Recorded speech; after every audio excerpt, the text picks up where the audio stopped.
오늘은 장명법, 이름 짓는 법에 대해서 설명을 드리도록 하겠습니다. 여러분들 이름 짓는 것도 상당히 궁금하시죠? 오늘 저와 함께 이름을 어떻게 짓는 것인지 그거를 같이 공부해 보도록 하겠습니다.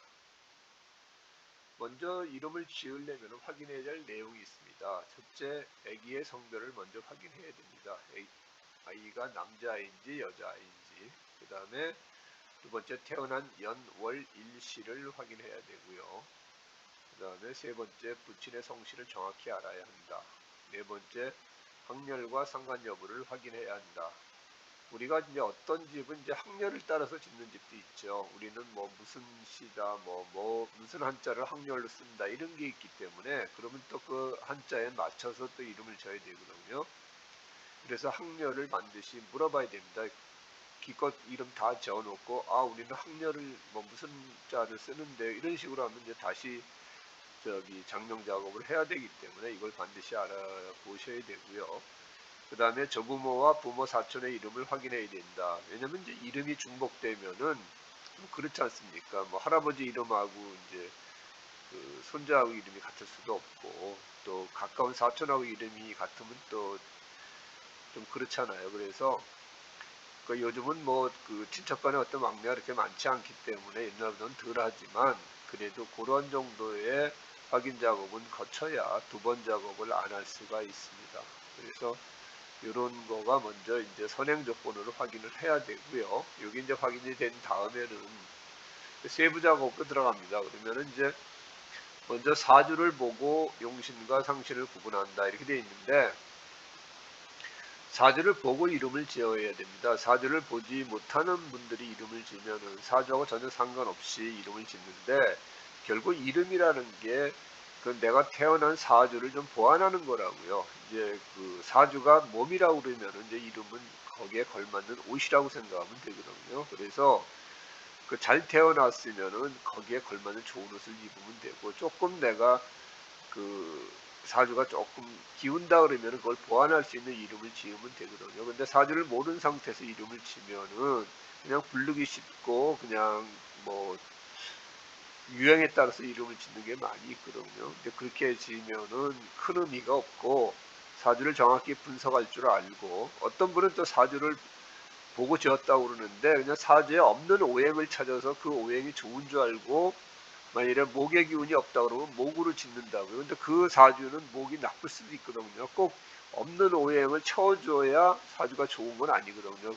오히려 그 오행이 없는 게 그 사주엔 더 나을 수도 있는데 단순하게 이제 생각하는 게 그 사주에 없는 것을 이름으로 그 오행을 보완한다 이런 식으로 생각하시는 분들이 많아요. 그건 이제 사주를 제대로 볼 줄 모르시는 분들이 하는 소리고 사주를 정확히 분석하고 사주에 필요한 용신과 상신이 무엇인지를 알고 거기에 걸맞게 이름을 지어야 됩니다. 그래서 사주를 정확히 잘 보시는 분들한테 이름을 지으셔야 돼요.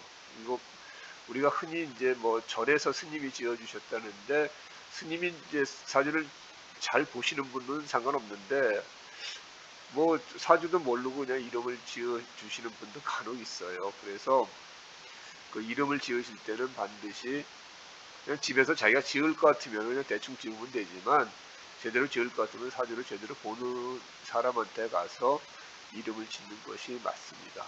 그래서 용신이 흉신이면 흉신은 이제 극해야 되죠. 그래서 그러한 것은 이제 쓰면 안 되는 거죠. 그래서 흉신에 해당하는 자음은 철저히 배제를 합니다. 여기서 이제 모음까지 하면 이름을 못 지어요. 오목자에서. 그래서 자음으로만 이름을 지셔도 됩니다. 그 다음에 용신이 길신이면은 그거는 최대한 이제 이용을 하는 게 좋죠.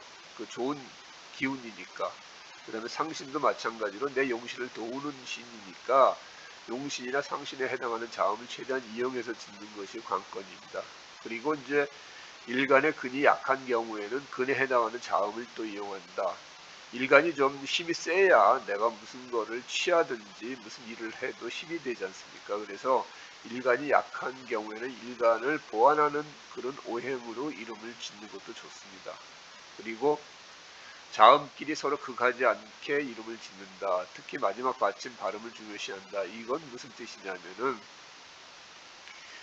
그 내가 이제 목 기운이나 이제 금 기운이나 뭐가 나 필요한데 다 좋은 기운이라도 서로가 그걸 하면 안 되죠. 금극목 해가지고 목 기운도 필요하고 금 기운도 필요한데 그거가 서로 극하게 이름을 주면 안 되니까 그때는 이제 수기운을 집어넣어서 금생수 수생목 해서 그거를 그 원활하게 그 통하게끔 해서 이름을 지어야 되는 거죠. 그래서 서로 극하지 않게끔 이름을 지으셔야 되고요.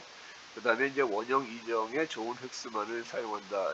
그 나중에 설명을 하겠지만 이제 우리가 초년 중년 이렇게 해가지고 원형 이정이 나오는데 거기에 이제 좋은 획수만을 사용해서 이름을 지으시면 되고 남자는 홀수로 여자는 짝수로 끝나는 것이 좋다. 이것은 강제성은 없습니다. 근데 이제 주로 남자는 이제 홀수로 많이 대표되고 여자는 짝수로 대표가 되다 보니까 이제 이왕이면 그렇게 짓는 게 좋다 이렇게 얘기하는 겁니다. 그 다음에 될 수 있는 대로 용신이나 상신 또는 일간의 근에 해당하는 부수를 이용한다. 이거는 무슨 뜻이냐면은 같은 용신과 상신이라도 일간의 근에 이제 해당되는 부수를 하는 게 일간이 이제 강해야 되니까 일간이만 아니라 목일간이면서 할 경우에는 같은 이제 한자라도 목변이 있는 한자를 쓰는 게 좋다는 얘기죠. 금일간 같으면은 금 기운이 들어가 있는 한자. 한자는 그 뜻이 같아도 그 여러 한자가 있을 수 있잖아요. 그러니까 이왕이면 자기한테 좋은 그런 한자를 골라 쓰라는 얘기입니다. 그다음에 남자의 경우 이름의 끝으로 갈수록 소리가 올라가는 경우 운이 상승함을 볼 수 있다. 이건 무슨 말씀이냐면은 이름이 밑에 이제 받침이 밑으로 쳐지는 게 있잖아요. 그러면 이제 운이 좀 기우는 거죠. 누구야 해가지고 이제 떨어지는 거 그렇지 말고 이렇게 운이 탁 치고 올라가는 받침 있지 않습니까? 딱 끊어지게끔 할 수 있는 거 그렇게 해가지고 부를 때 끝소리가 올라가는 운. 남자 같은 경우 무슨 순자 들어가면 이제 니은이 들어가니까 밑으로 좀 처지잖아요. 근데 이제 그렇지 않고 미음이나 해가지고 딱 올라가는 그런 받침을 쓰면은 운이 좀 상승하는 수가 있다라는 것을 말씀드리는 거고요. 그래서 이제 원형 이정이라는 게 이제 하늘이 갖추고 있는 네 가지 덕을 나타내는 것으로서 세상의 모든 것이 생겨나서 자라고 이루어지고 거두어짐을 뜻한다는 뜻인데 세상의 근본이 되는 원리를 말하는 거다. 근데 이제 원형 이정을 이제 그 이름 쓸 때 이제 하는 건데 여기 보시면 이제 B하고 C 이게 이제 김준서라는 이름이 있을 때 이제 B하고 C를 합치면은 초년이 되는 거죠. 그 다음에 이제 A하고 성하고 이제 이름의 끝자리하고 이제 합한 게 형. 그 다음에 이제 A하고 C하고 이게 합한 거 그게 그래서 작년. 그 다음에 A, B, C 다 합쳐서 이제 말년. 그래서 이제 원형 이정이 다 획수가 나오는데 그 획수가 이제 좋은 우리가 80일 영동술에서 0의 어떤 그 기운이 흐르는 수가 있어요. 1은 무슨 수, 2는 무슨 수, 3은 무슨 수 해가지고 그 수가 있습니다. 거기서 좋은 획수를 따야 된다는 얘기죠. 그래서 만약에 15획이 좋은 수가 아니다 그러면 16획짜리로 다시 써야 되고 18획이 좋은 획수면은 18획을 써야 되고 이런 식으로 해서 원격, 형격, 이격, 정격이라고 그러는데 그게 다 좋은 획수로 따는 게 좋죠. 근데 이제 이게 네 가지가 다 좋게 따기가 쉽지는 않아요. 그렇게 되면 이제 형격을 주로 많이 보고요. 최소한 한 3가지 정도는 좋은 획수를 따는 것이 좋습니다. 그리고 이제 우리가 자음 오행을 주로 쓰는데 모음 오행은 좀 그렇고요. 그래서 그게 이제 우리가 그 사주가 이제 목 기운이 필요하다 그러면 목에 해당되는 그 기운은 한글 자음에서 기역, 키역, 쌍기역 이렇게 나누죠. 아음이라고 해서 어금니 소리죠. 그 다음에 이제 화기운은 니은, 디귿, 니을, 티귿, 설음, 혀소리라고 하고요. 토기운은 미음, 비읍, 피읍, 순음, 입술소리라고 합니다. 그래서 금기운은 시읒, 읒, 치읒, 치음이라고 해서 입소리라고 그러고요. 우리가 이제 발음하는 소리죠. 그때가. 수기운은 이응, 시읒이고 후음이라고 해서 목구멍 소리 이렇게 하고 있습니다. 그래서 이제 요 부분이 이제 한글 그 훈민정음 이제 해례본에서 요 이제 한글 창제 원리가 이제 나온 거죠. 그래서 옛날 그 분들은 이 옛날에는 이제 해례본 나오기 전에 그 이 자음 오행이 이제 수기운하고 토기운이 바뀌었었습니다. 그래서 수기운이 미음 미읍 피읍으로 하고 토기운이 이응 히읗으로 이렇게 아시는데 그게 이제 잘못된 거죠. 그 후에 이제 그 훈민정음 해례본이 발견되면서 거기서 이제 세종대왕께서 한글을 창제하시면서 이제 창제 원리가 나오는 거죠. 그래서 이 발음이 이렇게 이런 오행을 따가지고 졌다 이렇게 나왔기 때문에 옛날에 이제 그 배우신 분은 다시 요 상태로 이제 그 하셔가지고 배워야 돼요. 그래서 지금도 또 어떤 분은 뭐 과거에 배운 그대로 또 짓는다 이렇게 하고 있는데 아닌 거죠. 원래 이제 한글 창제 원리가 명확히 밝혀졌으니까요. 그래서 목기운은 만약에 내가 목이 필요한 기운이다 그러면 기억이 들어가는 이름으로, 그 다음에 화기운이 필요하면은 니은이 필요한 이름으로 이렇게 짓는 거죠. 토기운은 미음. 그래서 그 오행에 맞춰서 이제 한글을 이제 선택해야 되니까 이게 이렇게 그 이름 짓는 게 쉽게 그 지을 수가 없더라고요. 그게 뭐 금기운이 필요하면 시읒 지읒이 필요한 거 뭐 성제라든지 뭐 순 뭐 해가지고 이런 식으로 시읒 지읒 이런 식으로 이제 지어야 되니까 그래서 요 오행이 내 그 사주를 분석을 해서 내가 목이 좋은 기운이다. 그 다음에 화가 좋은 기운이다. 토가 좋은 기운이다. 금이 좋은 기운이다. 수가 좋은 기운이다. 이 내가 용신이고 상신인 기운, 그 다음에 일간에 근이 돼주는 기운이 뭔가를 우선 그 한 다음에 그 기운에 맞는 한글 이름을 짓고 그 한글 이름을 다시 한자로 거기에 맞춰서 좋은 한자를 지은 다음에 그 한자의 획수를 따져서 원형 이정의 그 격에 맞춰서 80일 영동수에 맞는 수를 선택해서 지어야 되는 거니까 이게 한 4가지 5가지 조건을 충족해야 이름이 하나 나오는 겁니다. 그래서 이름 하나 지려면은 한 3, 4일 이상 걸릴 때도 있고 또 한 2, 3일은 최소한 걸립니다. 몇 가지의 이름을 적어서 그 중에서 어떤 것이 제일 나은 건지 이렇게 선택을 해야 되기 때문에 그래서 뭐 이름 짓는 데는 이제 그 사주 보는 것보다 이제 그 돈도 더 받고 하는 게 그만한 어떤 노력이 들어가야 되는 부분 때문에 그렇습니다. 그래서 이게 이제 80일 영동수 중에서 이제 58회까지만 일단 뭐 이렇게 쭉 그 했는데 그 이름 짓는 책 같은 데를 보시면은 거기 80일 영동수가 나오니까요. 이름을 지려면은 이제 그 책을 이거 뭐 80일 영동수를 다 외울 수는 없지 않습니까? 그래서 그걸 참조해서 보는 건데 1회는 뭐 태척격이고 삼양 회태지상이라 해가지고 이제 좋은 기운이다. 그래서 이제 1, 3, 5, 6, 7, 8 해서 이제 좋은 획수만 여기 나와 있는 것입니다. 그래서 원격을 졌는데 그게 8획이다. 아, 그러면 괜찮네. 그 다음에 이제 형 15획이다. 그러면 그것도 좋다. 그 다음에 2건 뭐 또 3획이다. 그것도 좋다. 그 다음에 다 합친 게 뭐 47획이다. 그러면 출세격이네. 이런 식으로 해서 원형 이정이 다 이 영동수를 대입해서 길수냐 흉수나 그거를 이제 따져봐야 됩니다. 길수다 그러면은 거기에 맞춰서 그 한자를 쓰면 되는 겁니다. 그래서 만일에 이제 작년 겨울에 태어난 그 여자아이인데 이런 사주를 가지고 태어났다고 쳤을 때 이 여자의 이름을 한번 적어보는 게 어떨까 해가지고 이제 이걸 올린 건데요.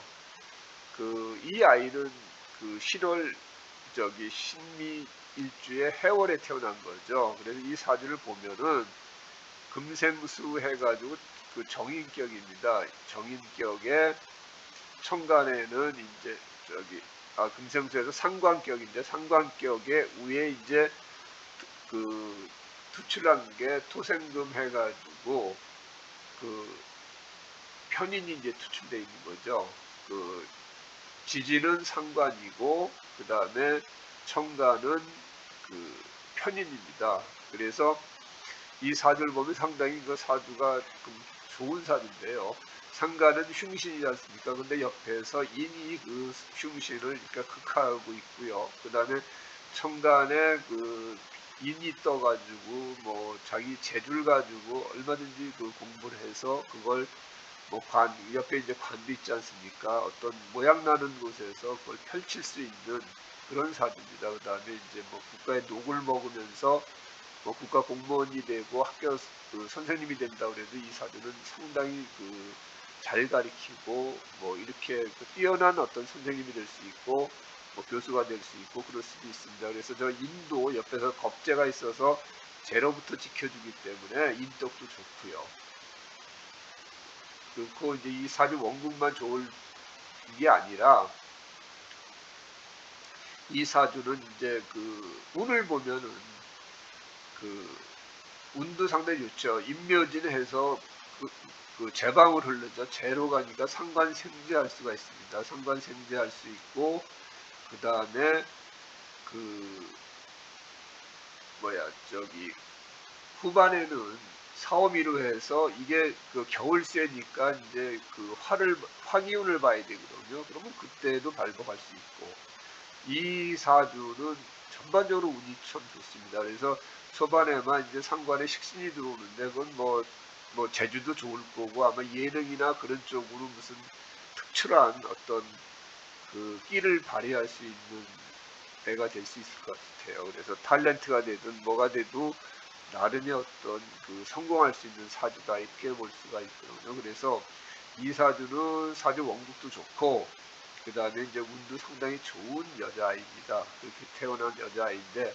그러면 이 여자아이 이름을 지어달라고 그래가지고 제가 한번 생각을 해봤는데 그러면 이제 이 아이는 이제 이씨고요. 어떤 학렬이나 그런 부분이 있는데 여자아이는 뭐 학렬 따지면은 이름 짓기가 쉽지 않아서 학렬을 안 따진다고 그러더라고요. 그러면은 무슨 이름이 좋을까? 이제 이 아이한테는 좋은 오행이 보면은 이제 그 목기운도 좋고요. 그러니까 수에 이제 재가 붙는 목기운도 좋고 그 다음에 이제 상관을 제어하는 토기운도 좋고요.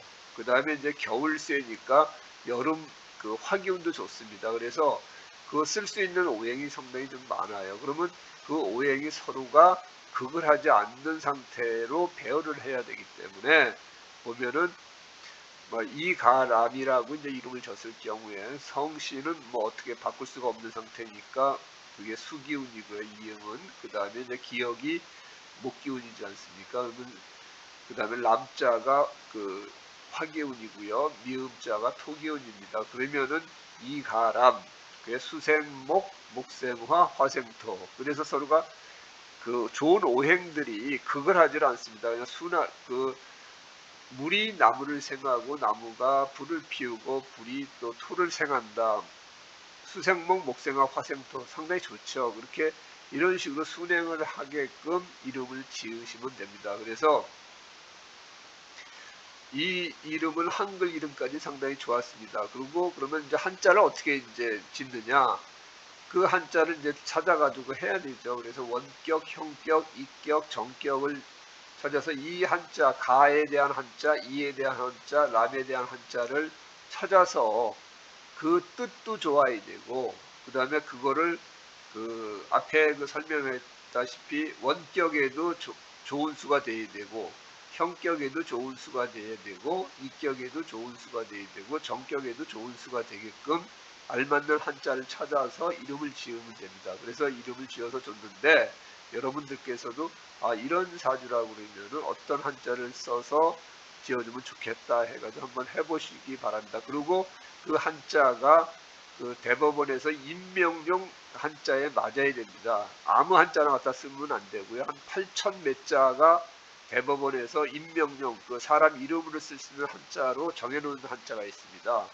그러면은 그 한자 내에서 골라야 되거든요. 아무 한자나 골라도 그게 이제 동사무소나 이런 데 가서 이름을 그 신고하려고 그러면은 그걸 받아주질 않습니다. 그 임명령 한자 범위 안에 있는 한자를 써야 그거를 이제 받아줘서 이제 서류 신고가 되거든요. 그래서 그런 걸 다 감안해 가지고 한자도 찾아서 이름을 지어야 됩니다. 여러분들께서도 이제 A가 태어나면은 얼마나 이쁘고 귀여워요. 요새 뭐 애기도 참 그 보기가 힘든데, 그러면은 그런 애를 이제 이름 어떤 의뢰가 왔을 때는 이런 원리에 따라서 이름을 지을 수가 있습니다. 먼저 제일 중요한 게 이제 사주를 감명하는 거고, 정확히 감명을 하고 그거에 따라서 이제 지으면 되죠. 그래서 그 사주 보는 것도 좋지만 이렇게 이름 짓는 게 상당히 기분 좋은 일입니다. 이건 하나의 그 새 생명 탄생한 거에 선물을 주는 거거든요. 하나의 창작이나 마찬가지 어떤 작업이기 때문에 이 감명하는 것도 좋지만 이렇게 이름 짓는 게 상당히 기분 좋은 작업입니다. 그래서 여러분들도 앞으로 장명을 하실 때 그냥 뭐 불리기 쉽다고 요새 뭐 어떤 이름이 연속 그게 뭐 탤런트들이 많이 쓰니까 그 이름 쓴다 이렇게 하시지 말고요. 이왕이면은 그 아이한테 맞는 이름, 그래서 맞는 옷을 지어주면 편하지 않습니까? 그렇게 해서 뭐 사주를 다 바꿀 수 없지만 사주에 약간 부족한 부분을 그 커버할 수 있는 그런 좋은 이름을 지어서 그 아이가 올바르게 성장할 수 있는데 도움이 되게끔 이름을 지어주셨으면 좋겠습니다. 감사합니다.